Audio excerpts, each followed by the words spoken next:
मध्य प्रदेश कांग्रेस में एक बार फिर अंदरूनी कलह खुलकर सामने आई है। इंदौर से कांग्रेस के प्रदेश सचिव और पूर्व मुख्यमंत्री कमलनाथ के करीबी नेता राकेश सिंह यादव ने अपने पद से इस्तीफा दे दिया है। इस्तीफा देते हुए राकेश सिंह यादव ने प्रदेश अध्यक्ष जीतू पटवारी पर संगठन में संवाद की कमी और वरिष्ठ नेताओं की अनदेखी करने के आरोप लगाए हैं। इस घटनाक्रम के बाद कांग्रेस की गुटबाजी को लेकर चर्चाएं तेज हो गई हैं। पार्टी में पहले से अलग अलग गुटों के बीच मतभेद की बात कही जाती रही है। राजनीतिक जानकारों का मानना है कि यदि विवाद नहीं सुलझा तो आने वाले समय में पार्टी के भीतर और भी इस्तीफे देखने को मिल सकते हैं। फिलहाल कांग्रेस की ओर से इस पूरे मामले पर विस्तृत आधिकारिक प्रतिक्रिया का इंतजार है। जीतू पटवारी इस पद के योग्य नहीं थे, लेकिन लेन देन करके बन गए। किसी को डिफेंडर दे दी, किसी को पैसा दे दिया, जमीनों की दलाली करते हैं, सबको पता है। ये कोई नई चीज नहीं है। जी, आपके हिसाब से बेहतर विकल्प क्या है? मैं तो अब जब इस्तीफा दे चुका हूँ तो अब तो बेहतर विकल्प बताने का उद्देश्य खत्म हो गया। किसने किसको डिफेंडर? हरीश चौधरी ले गए ना, एक डिफेंडर लेके कई पद बांटे जीतू पटवारी से। जीतू पटवारी को बचाने क्यों आते हैं? वसूली करने हर बार आते हैं, मीटिंग करने, कार्यकर्ताओं के फोन नहीं उठाते हैं, स्टारबक्स की कॉफी पीते हैं, आम आदमी के पास जाते नहीं है। और ऐसे लोग अगर कांग्रेस में बने हैं तो आप क्या उम्मीद करते हैं 15-20 साल कांग्रेस मध्य प्रदेश में लौट के नहीं आई? नगरीय निकाय चुनाव है, 16 महापौर में से एक भी महापौर जीतने की स्थिति नहीं है।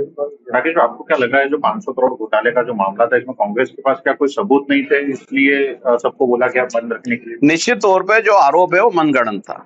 अगर सबूत होते तो ईमानदारी से वो दिल्ली के प्रेस कॉन्फ्रेंस में लेके आ जाते। आज से लगभग 30 से 35 साल हो गए मैंने कांग्रेस पार्टी में निस्वार्थ अपनी काम करा, ईमानदारी से काम करा, अनेक लोगों के साथ विभिन्न पदों पे काम करा।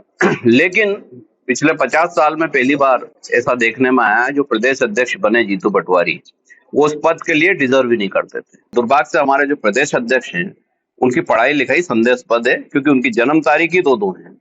तो वो कितने पढ़े लिखे हैं ये तो भगवान ही जाने, क्योंकि उनको ना दस्तावेज समझ में आते हैं ना उनको कागज समझ में आते हैं। राज्यसभा चुनाव सीधे सीधे हारने का दोषी कौन है? जीतू पटवारी, हरीश चौधरी। हरीश चौधरी कौन है? जिसने पंजाब में टिकट बेचे। जीतू पटवारी कौन है? जिसने संगठन सृजन में लगातार पैसे लेके अध्यक्ष बनाए, पूरा संगठन सृजन का बंटाढाल कर दिया। और राहुल गांधी वो धृतराष्ट्र बन गए हैं जो खुली आंखों पे पट्टी बांध रखी और उन्होंने अनेक दुर्योधन पैदा कर दिए हर राज्य में, जो कांग्रेस को ही खा गए। जो कांग्रेस की हित बात करता है वो उस नेता को सबसे पहले खा जाते हैं। सिर्फ झूठ बोल के रील बनाना और अपने आप को साइकिल चला के नेता दिखाना, तो खुद ही 40,000 से हारे हुए अपनी विधानसभा में। मध्य प्रदेश में कांग्रेस को कैसे जिताएंगे? खुद पार्षद का चुनाव लड़े तो इंदौर में नहीं जीत सकते। ये स्थिति उनकी है। अक्षम बम वाला कांड उनने करा, मीनाक्षी नटराजन वाला कांड उनने करा, दो कांड होने के बाद भी AICC सो रहा है, उनको होश ही नहीं है।